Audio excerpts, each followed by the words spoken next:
What's going on? It's your man Diamond K in here, of course. The Diamond K Show on Fire-TV, Radio on Fire. Thank you for joining me.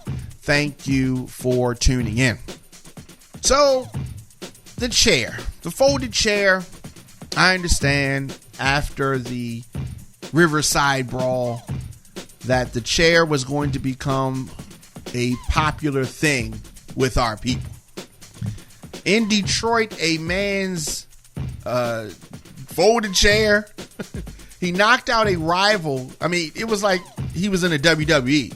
The chair shots. Now, I'm not going to show the video here. You can head on over to Twitter at the Diamond K Show. Check out the video or somewhere online. You'll be able to see that. I'm not going to show it. But the chair shot in pro wrestling, famous.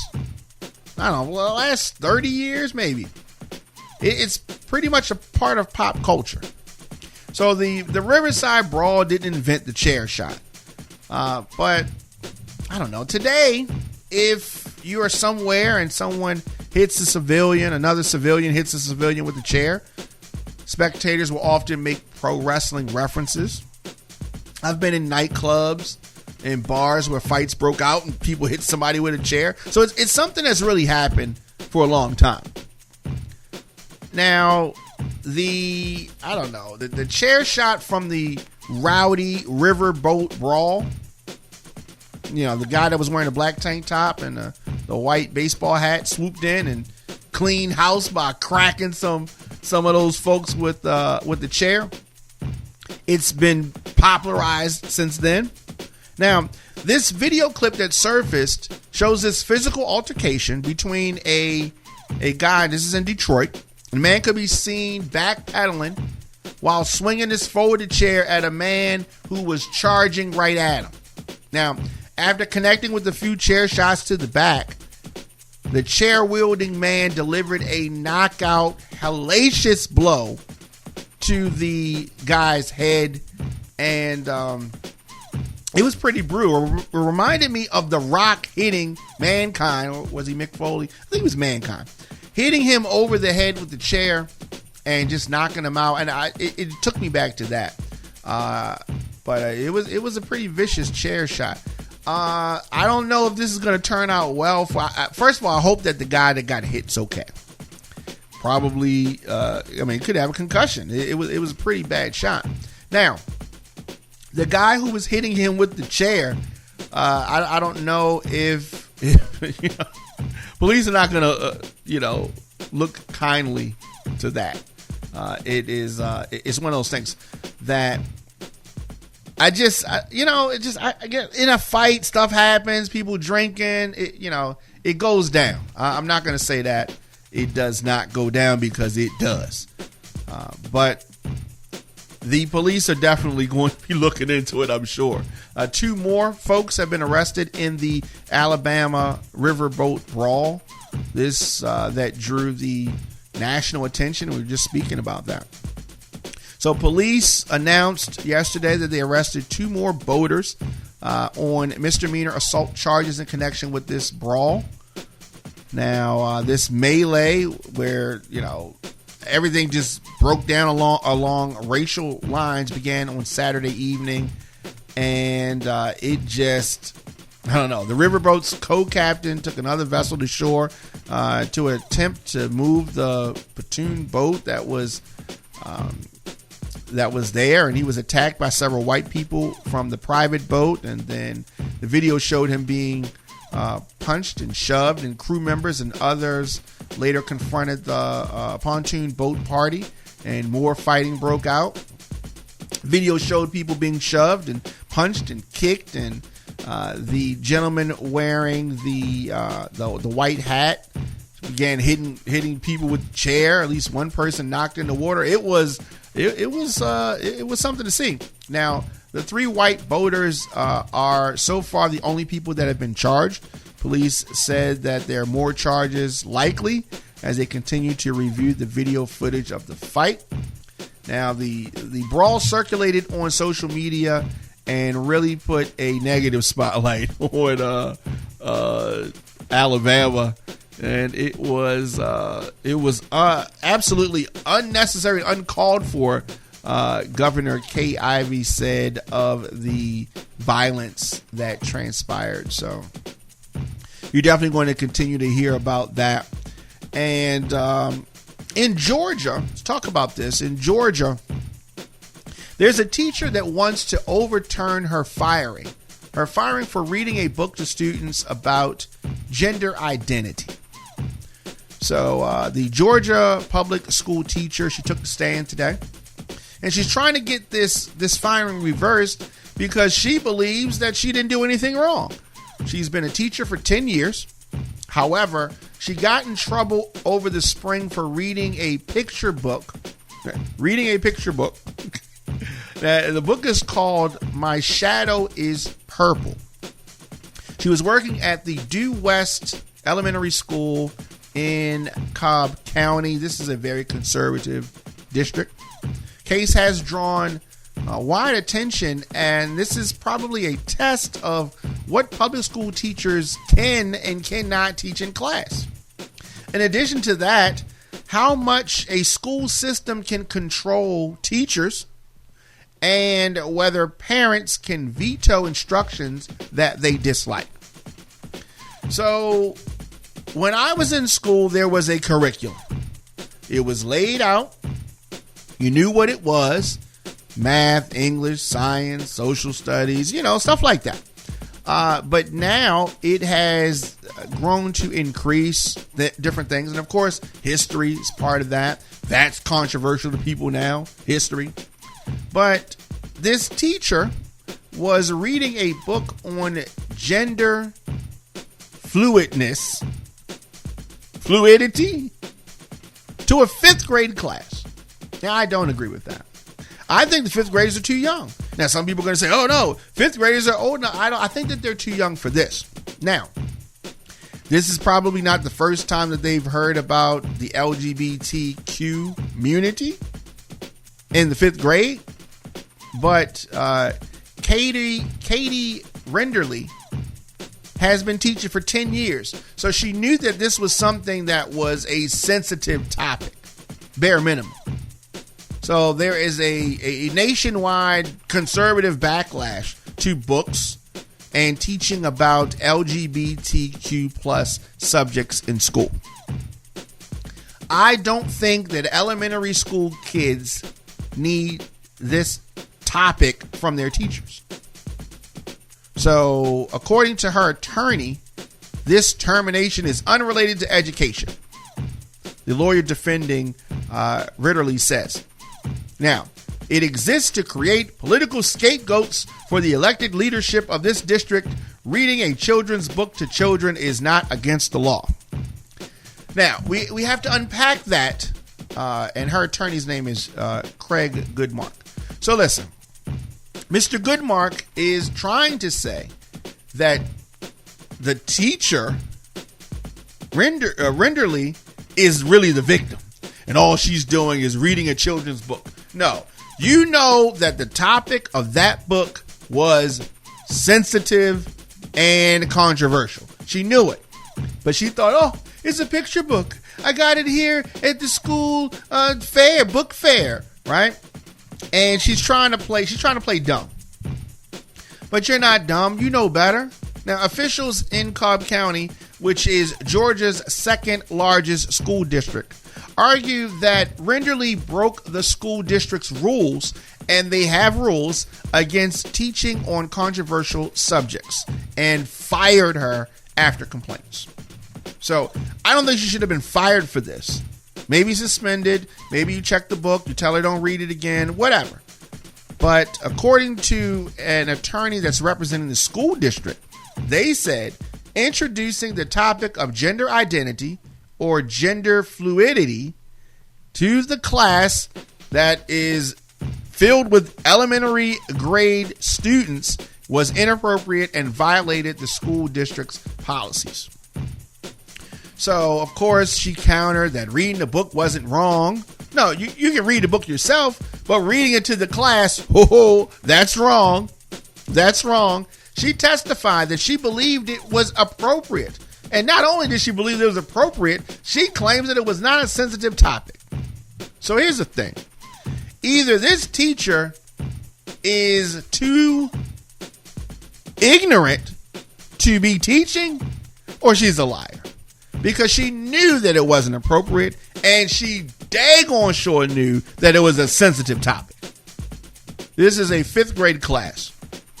However, she argued today that the book carried a broader message for gifted students, talking about their many interests and feeling that they should be able to choose any of their interests and explore all of their interests. Now, when you start talking like that, it makes people think about grooming. What is she saying? Okay? Kids don't need to be... This is not what should be in this book. Okay? This is not what should be read to these students. However, Cobb County adopted a rule back in 2022. Now, this rule barred the teaching of controversial issues in the classroom. Now, they had enacted a law earlier that year which prevented them from teaching divisive topics, and they created a Parents' Bill of Rights. Now, the Divisive Concepts Law, although it addressed teaching on race, bars teachers from espousing their personal political beliefs. You should not be drilling your beliefs into the students per se, right? Now, this includes upbringing and morale, just moral or religious training. This is not the place for that. Now, if you were in one of those religious schools, I suppose that the parents know what's going to be, implemented into the curriculum, and they're expecting that. When you had a Catholic school or a Christian school or a Jewish institution or a Muslim institution or wherever it is, you know what to expect. Now, parents definitely, we're talking about things that are definitely sensitive, and elementary school is not the place for it. Now, I don't want to act like these parents, that their kids don't know about this stuff. Like, they've heard about it before. Now, but going over it with the teacher, and it's kind of weird. Now, I don't have any kids, but I wouldn't want my 5th grader being read this book by the teacher. So, the controversial issues, according to the teacher and her attorney, they're saying that the controversial issues wording is vague. So she didn't know what was banned and what wasn't. You know that a book on gender fluidness is not acceptable. She knew that. But she continued to push. She's playing the victim role, right? She's a victim. Everybody's a victim. So this hearing took place under a Georgia law that protects teachers from being unjustifiably fired. So the justification, whether they have it or not, there's a panel of 3 retired school principals that will make a recommendation on whether to fire or retain her. The school board in this over 100,000 student district is going to make the final decision on Renderly and whether or not this teacher is fired. She can appeal any firing to the State Board of Education and ultimately to court. I think that she is going to be fired. But here's the thing. This is not her first time running afoul with the school board. The district lost confidence in her, they said, in part because she refuses to understand or acknowledge what she's done. Now, I agree with that. And, I'm liberal, but on this subject, I am very conservative. Now, she had to understand that this was a sensitive subject. But the school district is saying that she's failed to take responsibility for these actions. She's failed to apologize to parents, failed to apologize to the school principal, and this furthers the reasons why the district has lost confidence. I mean, because she's sitting there like, what? Gender fluidness is not a sensitive subject for fifth graders? What? Yeah, come on now. 10 years she's been a teacher. So, but repeatedly she said that she did not know what parents believed or what topics might be considered offensive. Okay. Now, I can understand why a family might want the chance to discuss this topic themselves. At the, age, what are you in the fifth grade? Are you, 11? 11 years old? Are we talking about being gender fluid and, I don't know. That's not something that I want discussed. And it is not needed for instruction of building these elementary school students. I don't know. And I while I don't think that they're introducing it for the first time, I don't think this is the first time students may have heard or had questions about this because of stuff that they've seen on cartoons or on shows. In this public school setting is not the place for it, but the district policies meant that Renderly should have gotten the principal to approve the book in advance and should have given parents a chance to opt their children out. The children were not given that. And Renderly said that students voted for her to read the book, which she bought at the school's book fair, and that it wasn't common practice to get picture books approved. If you have to get books approved, that means a picture book also. Like she's giving answers that she would not accept from her students. The excuses that she's providing would not be acceptable to her if a student said it to her. Now, the district officials argued that Renderly should have known that the books were a sensitive area. Now, there was another situation earlier this year when the parents complained that she read Stacy's Extraordinary Words, which was also a picture book. Now, this one was not a problem, but they made it a problem, or at least some parents did. It was a picture book about a spelling bee, and it was by Stacey Abrams. Stacey was running for governor at that time. So I don't understand why it was an issue other than the fact that Stacey Abrams wrote it. And this is a conservative district. So Renderly said that her principal read the book and told her there was nothing wrong with it and that she would handle any complaints. It was a book about a spelling bee. You cannot equate a book by Stacey Abrams, a picture book by Stacey Abrams, which was about a spelling bee, and put that in the same lane as this gender fluid book. It's ridiculous. She knows that there's a difference. But she tried to draw some kind of correlation between these completely different books. Now, I can understand why the district is having issues with her because she thinks she's smart, but clearly she ain't that smart.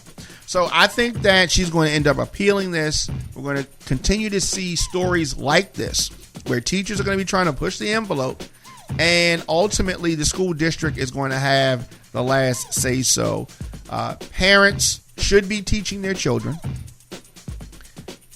Instruction shouldn't just stop once the kids leave school. Like, parents do need to be instructing, but parents also should have a say so in certain topics. Now, with regards to history of this country and what this nation has gone through since its founding, now they need to get the full story with regards to that.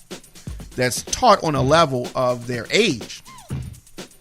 But this particular topic on, gender identity and all of that kind of stuff, I don't think that fifth grades or elementary school students are ready for that type of discussion. Now, prosecutors seek a January 2nd trial date for Donald Trump in his 2020 election conspiracy case.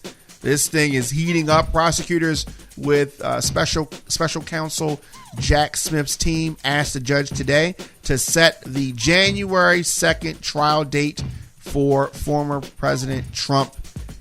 They are charging him with plotting to overturn his 2020 election loss.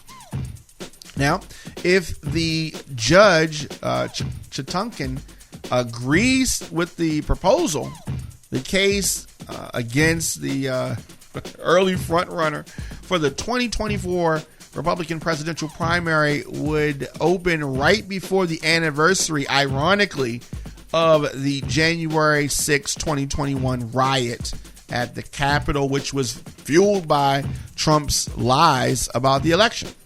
The proposed date is also just under 2 weeks before the first voters are set to cast their votes in the presidential race. Iowa's First in the Nation caucus is scheduled for January the 15th. Of course, Trump is angry about this proposed trial date. He said on his Truth Social platform, only an out-of-touch lunatic would ask for such a date one day into the new year and maximum election interference with Iowa, he wrote earlier today. He's entertaining. But here's the thing, Trump, they're not charging you with anything you didn't do. Like, you did these things. And so, I don't understand why he's taking this stance. Prosecutors said in court papers that they want the case to move to trial swiftly in Washington's federal court, setting up a likely battle with defense attorneys who have already suggested that they will try to slow things down. So we're going to have this tug of war. Smith's team says that the government's case should take no longer than 4 to 6 weeks. This is interesting. He has a lot going on. 3 cases pending, maybe a 4th coming up. Trump's attorneys have not submitted their proposed trial date. The judge is expected to set the date during the court hearing, which is going to happen on August the 28th. Trump is already scheduled to be in a court in the heat of next year's presidential primary season. There's a March 25th criminal trial date scheduled in New York, stemming from that hush money payments debacle that was made during the 2016 campaign. He's also scheduled to go to trial in May in another case brought by Smith over the handling of the documents in the Mar-a-Lago estate in Palm Beach. And there's definitely something that's going to be coming out of Georgia. We're just waiting for that. Trump faces charges including conspiracy to defraud the United States, what prosecutors say was a weeks-long plot to subvert the will of voters and cling to power after he lost the 2020 election to Joe Biden, and he lost it by millions of votes. This indictment accuses Trump of spreading lies about election fraud, which he did. He knew that they were false, but he was trying to sow distrust in the Democratic, small d, Democratic process and pressure then Vice President Mike Pence and state election officials to take action in this brazen attempt to hold on to power. Now, we saw most of these things happen in public. We saw most of this stuff. Now, it's going to be interesting to see what happens here. As I said, Trump is gearing up for a possible 4th indictment in the case of Fulton County, Georgia. That's over the efforts by him and his allies to illegally meddle in the 2020 election in the state of Georgia. So Fani Willis has signaled that any indictments in that case will likely come later this month. So a lot going on there. Definitely Trump's not happy about that. And after all of this, folks, in the GOP, there are many folks that still want to vote for Trump. Amazing. 53 people have died from the Maui wildfires. Governor says that it is just historic. The wildfires whipped and the strong winds just blew it, passing far south, took this island by surprise, leaving behind burnt out cars on once busy streets, smoking piles of rubble where historic buildings once stood. Just a really, really sad thing here. The destruction, the devastation of the Hawaiian island of Maui today. It's like a wasteland. Obliterated neighborhoods, landmarks charred beyond recognition, and a death toll of at least 53. Survivors just told terrible stories, narrowly escaping with just the clothes on their back. The fires spread, buildings burning down in minutes. Very, very few exceptions. More than 1,000 structures were destroyed by the fires, and they are still burning. It is not good. It is not good. So our thoughts and prayers and just hearts go out. The official death toll as of this recording is 53. This is the deadliest U.S. wildfire since 2018's Camp Fire in California. That one killed at least 85 people and laid waste to the town of Paradise. The Hawaiian toll could rise, though, as some rescuers reached parts of the island that had been inaccessible due to the 3 ongoing fires. But the search and rescue teams won't be able to reach certain areas until the fire lines are secure and access is safe. These flames left some people with, just mere minutes to act. And some people actually jumped into the ocean. That's how serious it was and how fast this thing spread. Communications have been spotty on the island. 911 landline and cell service failing at times. Power was out on many parts of the island. Tourists are advised to stay away. And I think that goes without saying. The fires were fanned by strong winds from Hurricane Dora, passing far to the south. But it is the latest in a series of disasters caused by extreme weather around the globe this summer. Experts say that climate change is increasingly the likelihood of such events, and I know that many of our conservative friends don't want to hear that. They don't want to accept that, but that's what it is. That's what it is. What else could it be? These things are just happening for no reason. No, it is definitely a reason for this stuff. It is related to climate change. Now, whether we make a change is up to us, but that is what's causing all of this. Yeah, it's a lot going on. And whatever your political beliefs are, I think that the facts should be the facts. Facts should be the facts. Tekashi 6ix9ine arrested by Palm Beach County sheriffs in South Florida. The year 2023 has been up and down for Tekashi. It's had a bit of a resurgence. If you remember in that gym, he got attacked in that gym earlier this year. His attention-grabbing exploits at the World Baseball Classic didn't turn out well for him. But the rapper has bounced back with some Spanish songs, music videos, some English-speaking songs, one that featured Kodak Black. But yesterday, Tekashi, real name Daniel Hernandez, was arrested in Palm Beach County, Florida, according to reports The 27-year-old received multiple citations in June. What did he do? You think it was some gangster stuff? No. Driving an unregistered vehicle without insurance. Driving at 136 miles per hour in a 65-mile zone in a Lamborghini SUV. He failed to appear in court. A judge issued a warrant for his arrest.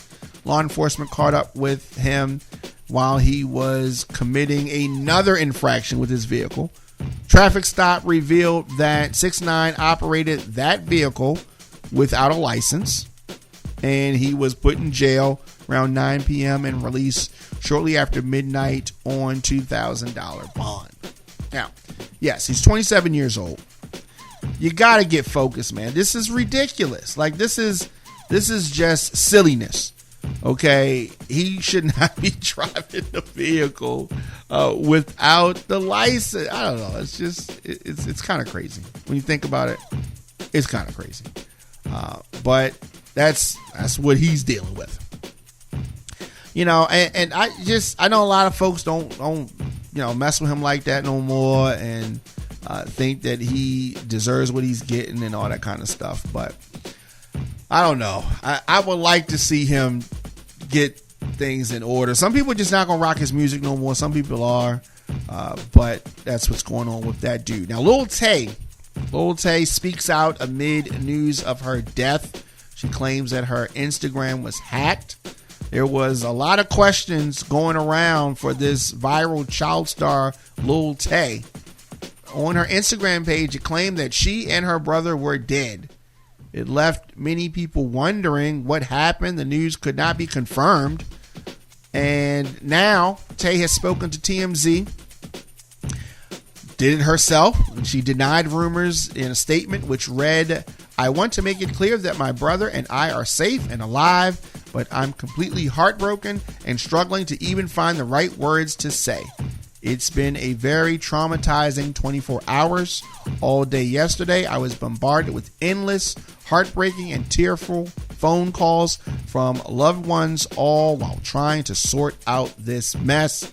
She added that my Instagram account was compromised by a third party and used to spread jarring misinformation and rumors regarding me, to the point that even my name was wrong. My legal name is Tay Tion and not Claire Hope. And she goes on. So, I mean, you know, I'm happy that her and her brother are okay. Are we buying this? Her Instagram page got hacked story. Are we buying that? I mean, I guess we don't have any choice but to go with it and accept what she said. Documents show that the 6-year-old who shot his teacher boasted about it after. So these newly released court documents provided some more information about that 6-year-old boy who shot his teacher at a Virginia elementary school in January. You remember that story. So the first grade teacher was shot in the hand and chest and survived the incident after Zwerner said that the boy pulled out a gun from his jacket and pocket and pointed it at her. Another teacher restrained the boy who allegedly confessed to the shooting. The boy reportedly said, "I shot the B dead." He also stated, "I did it. I got my mom's gun last night." The boy's mother, Deja Taylor, was indicted in April on charges of felony child neglect and misdemeanor recklessness, leaving a loaded firearm as to endanger a child. She was also charged with unlawfully using a controlled substance while in the possession of a firearm and making a false statement during the purchase of the firearm. So the charge for recklessly handling a firearm was dropped after Taylor pleaded guilty to illegally obtaining and possessing a firearm and making a false statement on a Bureau of Alcohol, Tobacco, Firearms, and Explosive form. which was used to purchase the firearm. So I don't know. This is a sad case, and it is just it's frustrating because gun owners should know better. This child, obviously something's going on with this child, and I don't like any of it. I don't like the bragging. I don't like the fact that it even happened. There's nothing to like about this. Nothing. And 6 of Lizzo's former employees come forward with sexual harassment allegations. Lizzo is facing, a lot of trouble. Attorneys representing the 3 dancers are suing the singer, and it has been revealed to Page 6 that they are reviewing new complaints from 6 people with similar stories. So attorneys further reveal that the dancers who appeared on Lizzo's reality show, Watch Out for the Big Girls, they went on to speak about the 3 backup dancers that are suing Lizzo. They are Ariana Davis, Crystal Williams, and Noel Rodriguez. He stated that they have bravely spoken out and shared their experiences, opening the door for others to feel empowered to do the same. He added that the new allegations center around sexual harassment and failure to pay employees. There's money involved here. He also stated that some of the claims we are reviewing may be actionable, but it's too soon to say. So Lizzo, I don't know who she pissed off aside from these dancers, but it is not looking good for her. She was one of the headliners in Jay-Z's Made in America festival. That has been canceled. Things are not looking good for Lizzo right now. Is there any bouncing back from this? I don't know.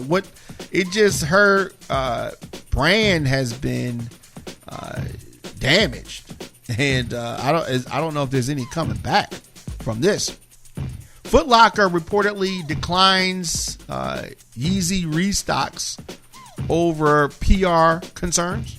According to reports, Foot Locker is not going to participate in the distribution of a leftover Yeezy inventory by Adidas out of fear of the backlash that they may get for carrying a Kanye West designed shoe following his anti-Semitic rants last year.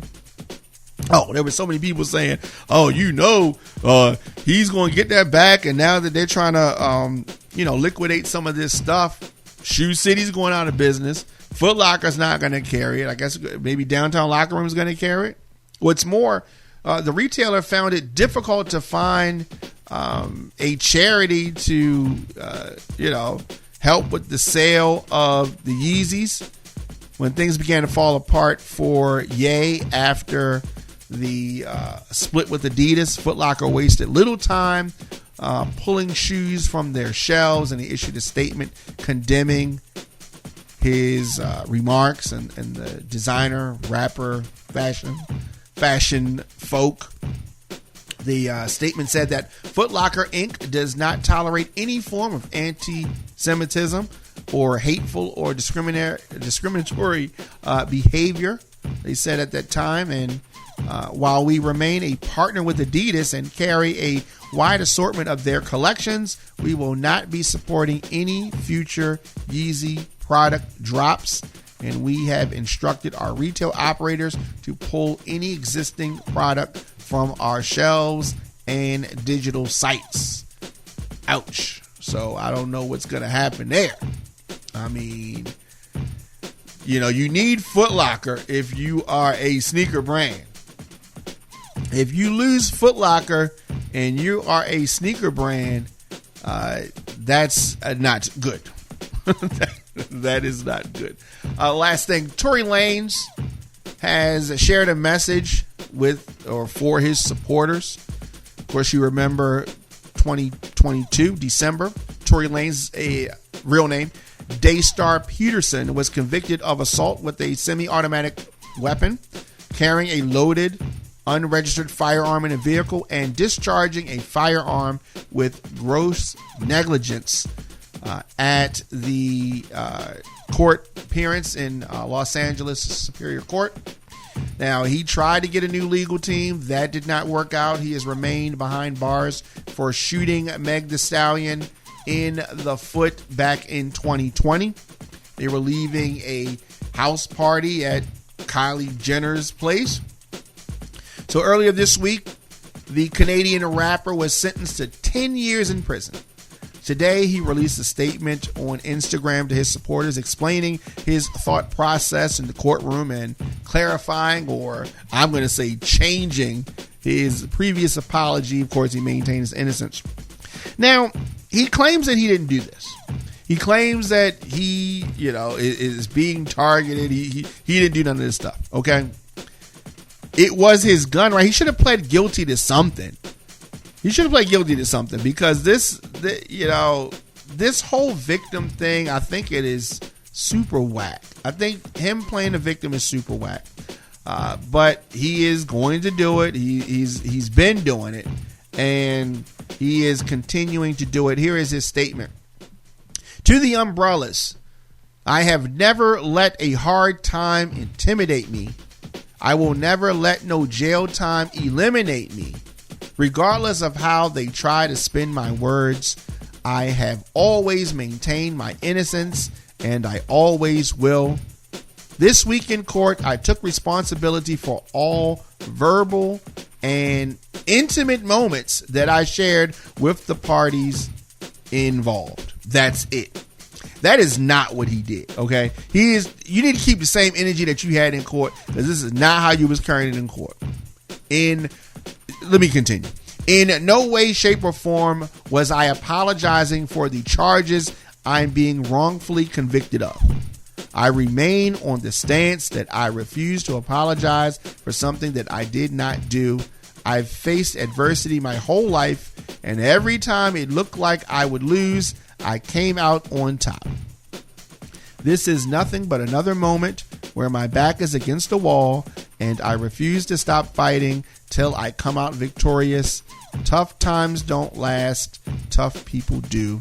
To my family, friends, and umbrellas, thank you for your continued support. See you soon. So he has been in jail for a little bit of time. He's been given these 10 years. I don't know if he's going to stay there for 10 years. He may come home earlier. But he is definitely trying to act like he did nothing wrong. No one knows who shot her. Nothing like that. It's crazy because he was convicted by a jury of his peers. The evidence was there. He presented his testimony. They went through the whole thing. So is he going to act like a gun wasn't ever in the car?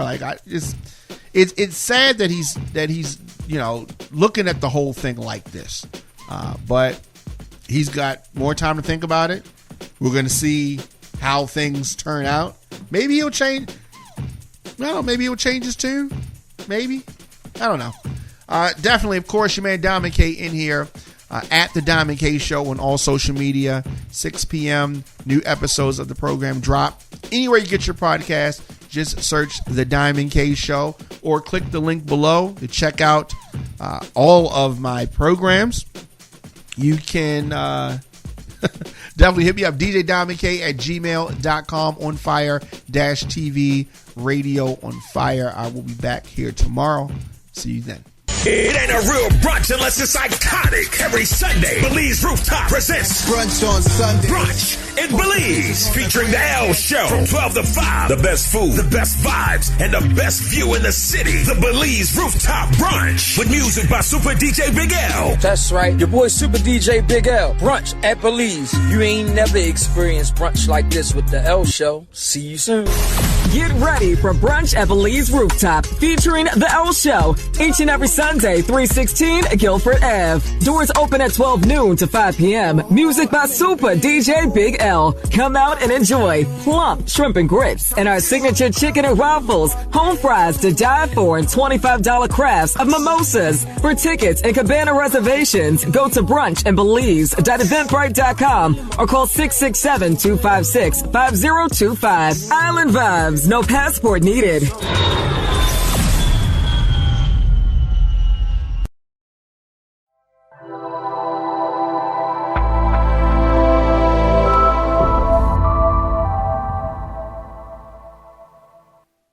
T Productions presents White on the Water, the citywide all-white affair at the Baltimore Peninsula, 101 West Cromwell Street, Sunday, August 27, 5 to 10 p.m., featuring all the way from South Africa, the Grammy Award winner, Namsibo Zikode, performing her hit song, Jerusalem.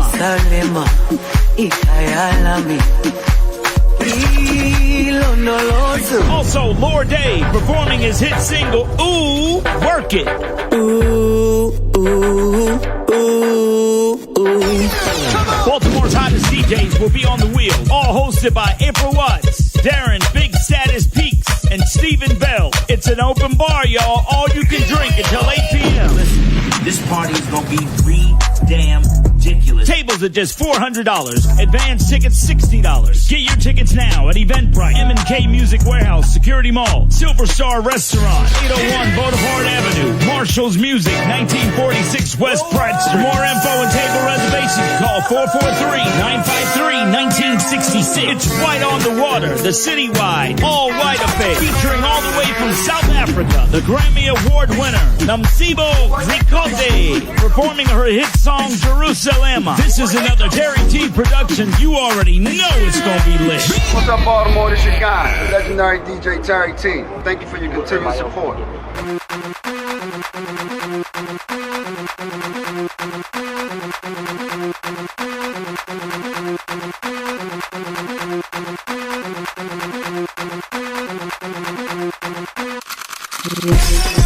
Get lit.